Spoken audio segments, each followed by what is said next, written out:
Hello and welcome to another edition of Pulp Picks. My name is Patrick. I'm Fritz. And we're here to give you this week's reading recommendations on New Comic Book Day. And we'll start with a little disclaimer. You may hear the noises of construction. Our building is getting a facelift right now, actively as we speak. Mm-hmm. So exciting stuff. Always something new around here, and today we have new comics. So, Fritz, what'd you go with? Yeah, so I picked Zorro #1. It's a new miniseries. There's actually going to be 2 miniseries, but we'll get into that in a little bit. So this one is by Howard Chalkin. I don't feel like I need to really explain who that is to comic readers. Yeah. Dude's been a legend for decades now. Yeah, since the 70s, right? Yeah. And Jorge Fornes on art. And this story is set with the original Zorro, the Diego de la Vega from the original short black and white series back in the day, the Anthony Hopkins character from the 90s movie. And we find him in the middle of some of the various revolutions going on in South America during that time period, the early 19th century. Yeah. And he's kind of down there. It kind of just drops you in, to be honest. So don't be concerned if you just start reading and be like, I don't know what's going on here. It just really just tosses you in there, and he's seems to be wrapped up in trying to figure out this conspiracy between various groups. There's this pirate guy who maybe isn't as trustworthy as he seems. Shocker, a pirate isn't someone you should trust. There's a couple followers of Napoleon who seem to have some kind of scheme that they're cooking up to potentially I think at this point in time he's dead, but to take back France, and they seem to be in cahoots with the pirate, and it all seems somehow tied into the revolutions going on in Argentina and that. But it's all also then being muddled because this volcano has gone off and it's just screwed up the weather worldwide, so everyone's plans are being thrown into chaos, and Zorro's just kind of stuck in the middle of this, trying to figure out what's going on and try and save the day. Interesting. And it's very fun. It's very fast paced. So you just kind of keep going and going and learn stuff as you go. Fornes' art is just absolutely gorgeous. It's very much reminiscent if you've seen the old Alex Toth Zorro art that he did back in the day. It reminds me a lot of that. And I'm always down for a fun swashbuckling sword fighting kind of story. Yeah. I grew up watching the old show and the movie. I just adore. I can hear the James Horner score in my brain now even. Wait, when you say the old show, you mean the black and white one? Yeah, or the 90s. The black and white one. Okay. Yeah, where they'd have it on the Disney Channel. Oh yeah. Yeah, no, that one. I think I've actually still. I don't think they work anymore because they're pirated DVDs, but I do have DVDs of the old show. Well, you're about to be arrested. Oh, I've had them for I've had them for 20 years. Man, now I'm feeling old. But yeah, I mentioned, so there's this book, but then at the end you get a little teaser. They've got another miniseries coming out where it's the modern day. And kind of similar to how there was that Sean Gordon Murphy book a couple years ago. Which we enjoyed. Yeah, it's another take on someone in the modern day trying to take up the mantle of Zorro. Yeah. That I think Dan Abnett is going to be writing. Oh. And Aaron Laprazzi is going to be on art. Very cool. Yeah, the Murphy one had kind of a Man of La Mancha kind of vibe to it. Yeah, that was kind of fun. Yeah, so if you old Zorro is not your cup of joe, maybe this newer take that they're going to do is going to be more your vibe. But yeah, no, I just really enjoyed this. It's just a 3-issue mini, so it's going to be a nice in and out fun adventure kind of deal. Yeah, no, I really enjoyed this one, and I mean, again, it's Chalkin and Fornes, absolutely a fun time. Zorro has to be public domain at this point, right? I would imagine. Yeah, so we might be seeing quite a bit of Zorro. I would be totally fine with that. Yeah, me too. I think it's probably an undertapped property that's got some really good roots to it. Mm-hmm. So, yeah, very cool. Yeah. Speaking of a book where there's a lot of sword swinging. Yeah, there's a big sword swing. There's actually a lot of sword swinging in Oldie's book this week. Oh, we do have, yeah. Yeah. Are there any limbs lost in this one? Not so much this one, more Okay, stabby. so we're escalating as we go Yes. here then. Yeah. All right, so I went with Wonder Woman number 33. The you love it or you hate it Tom King run of Wonder Woman, and I've been a big fan. I know that I would assume since it's up here again. Yeah, well, I mean, it's possible, I guess, that this one-off issue got me going or whatever, but let's just some week we should just pick to be like, these are the books we hated this week. Yeah, these ones just suck. And if you think we're wrong, you're wrong. Yeah, right? Yeah. Oh, man. I don't... Yeah, man. Those would be some conversations. Yeah, for sure.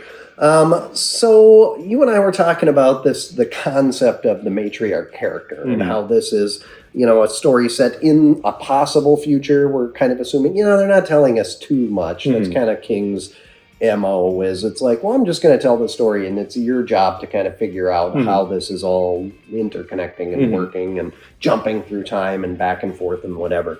But in this issue, so the last couple issues, we know that Wonder Woman has a plan, right? And Trinity is helping Wonder Woman with that plan. And so were Damian and John, past tense. Yeah.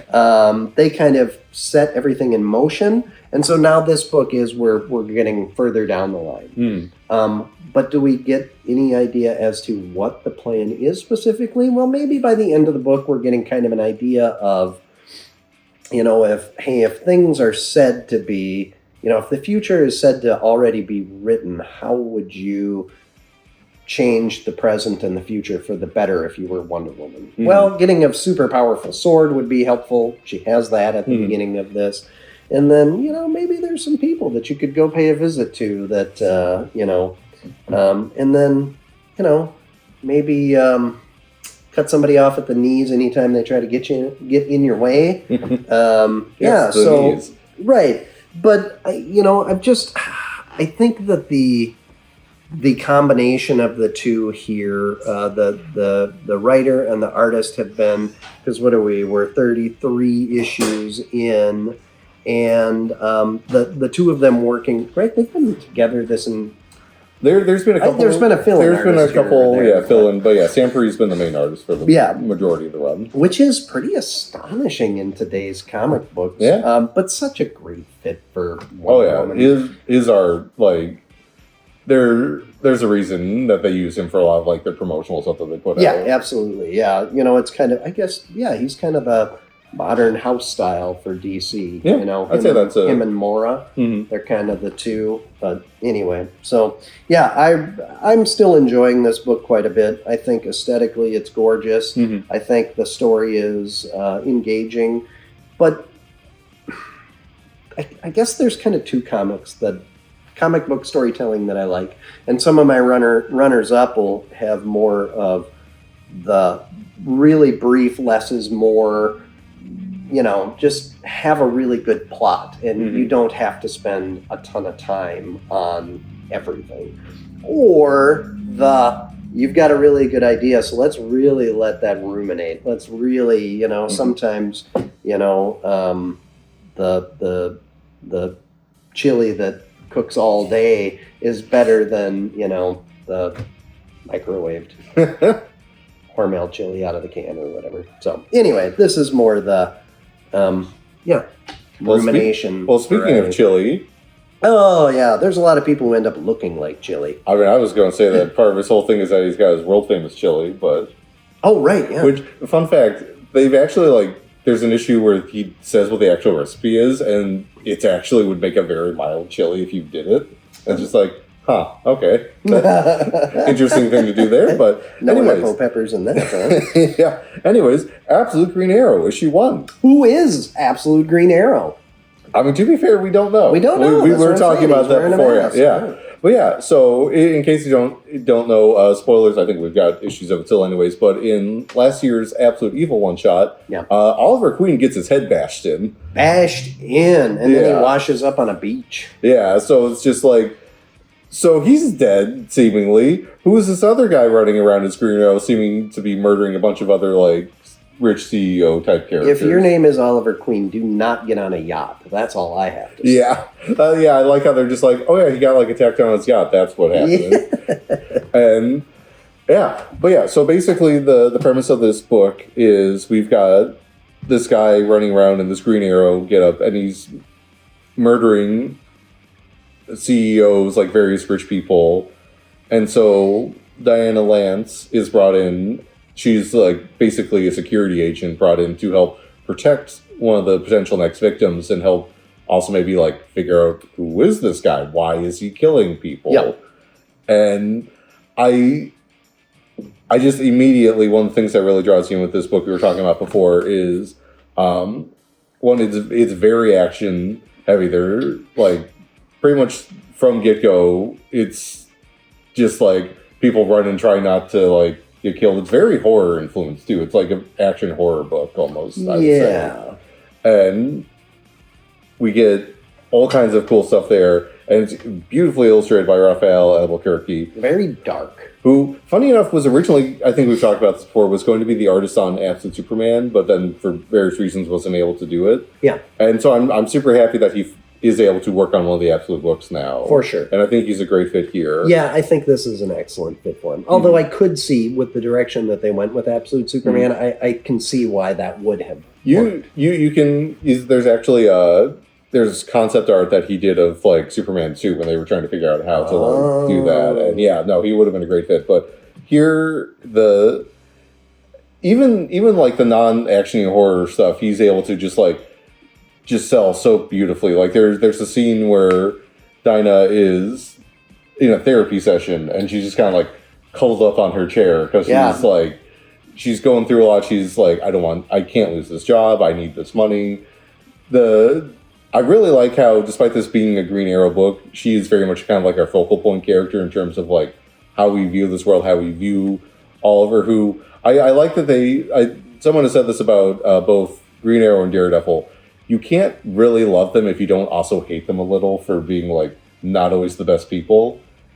Because when you look at a lot of their histories, they're also very prone to like not being great people to the people that they love. Right. Well, it's kind of the dichotomy of human existence, right? Yeah. Like we're not all good or all evil. We're all kind of a combination of those things. Yeah, we all make mistakes. Some of us just can be like more prone to making bad mistakes. And I like that is like a thing that they keep in here with Oliver. Like, generally seems like he was a good guy, but also like, I don't know, maybe don't like go away for a long weekend and expect to come back and things are like going okay. Yeah, for sure. But I love the characterization of both of them, and then like how that feeds into the present day, because they have a past, and that's part of why she's brought in. It's just like, hey, listen, you knew some of the people that have been murdered. Maybe you can have a perspective on this that we don't. Yeah, and I think that there might be something a little deeper going on there too.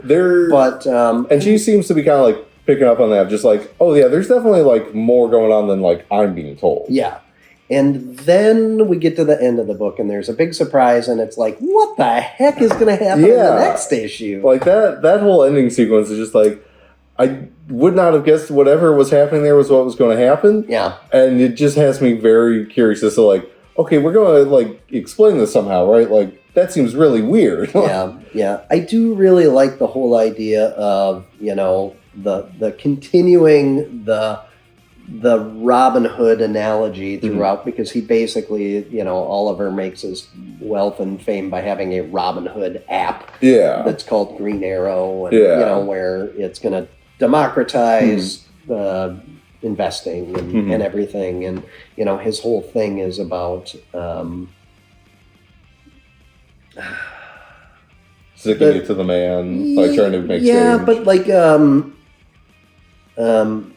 greed and corruption, that those two things go hand in hand, and that he's trying to not break the system, but bend the system so that the every person, like a boat. Yeah, exactly. Yeah, so that the every person has a chance because everything's kind of fixed against them. And, I think that's one of those themes that's been around forever that just kind of always rings true to people. It just kind of feels like, the world's stacked against me. How do I get ahead? Well, it's tough to do when the system's specifically designed to work for certain people and not for everyone. Yeah. So that is a theme in here. So anyway, all right. Well, what got close to making it to the table for you this week? Lobo was really good this week. Lobo was very good this week. I love he's being like interviewed to get like his license renewed to be a bounty hunter. And one of the questions is like, do you have a history of alcoholism? And she's like, does it count if I'm currently drunk? Like that's good. He has this whole like story. Less of a past and more of a present. Yeah. Like he has this whole story about like his childhood that obviously goes exactly how you expect Lobo's childhood to go. Yep. He's got a thing for space dolphins though. I mean, to be fair, if you could hang out with like flying dolphins, would you not? Oh yeah. Yeah. Absolutely. Like that'd be amazing. Yep, for sure. Yeah. Right. But no, that was great. Deathstroke was good this week. Fantastic Four was a fun one. I love anytime the Thing gets a spotlight. Oh yeah. Also, Stan Sakai does a backup story in it. Yes, they had that on the cover, right? That's super cool. Yeah, what about you this week? Let's see. I also really enjoyed Battle Beast was really good, and G.I. Joe was very good, and Punisher. I'm continuing to like Ben Percy's run on Punisher. I think it's kind of one of those things where when he really started at Marvel, when he made the jump from DC over to Marvel, and there were two characters that we in-house talked about, like, why are they not putting Percy on those books? And they were Deadpool and Punisher. And it's been 6 or 7 years in the making before he ended up on those books. Yeah, thereabouts. So, like, I don't know if they just thought, like, well, let's just build up anticipation for that, but they're the obvious choices, right? Yeah. So he's been very good on Punisher so far. And if you're a fan of kind of that classic Punisher take kind of thing, then this is one that I think will meet your expectations. I know that the whole lead in with the Kingpin having brain control, putting a chip in his head or whatever. Some people thought that was, Do you not put brain control trips in people's heads? I'm pretty sure it's been done to Punisher before. So to even say like, well, that's not something that would no, I'm pretty sure they've done it. But that was just a quick lead in. While it has a little bit of a bearing on it, we're already moving past that. So if that was your hang up by issue 3? This is 4. Yeah, issue 4. We're moved past that. Also, I think Percy just likes writing characters with brain damage. Yeah, it happens in a lot of his stories. Now that I think about it. Yeah. I still, I know this is going back a number of weeks, but I still think that it's hilarious that was it Tombstone was fishing with parts that he was cutting off of Deadpool. No, it was Hammerhead. Oh, it was Hammerhead. That's right. It was Hammerhead. Yep. Tombstone's in this one. Yeah. Well, and that's great too. We're using some, gangster characters from the Spider-Man. Yeah. All right. Well, anyway. All right. Well, this was a really good week. It's a big week of comics again. So be sure to stop on into your local comic shop and see what's there for you. Also, be sure to like, follow, comment, share, subscribe, do all those good things, and read comic books. We're going to read a whole bunch more comic books next week because that's what we do every time. So we'll be back with more Pulp Picks. Until then, enjoy the reading.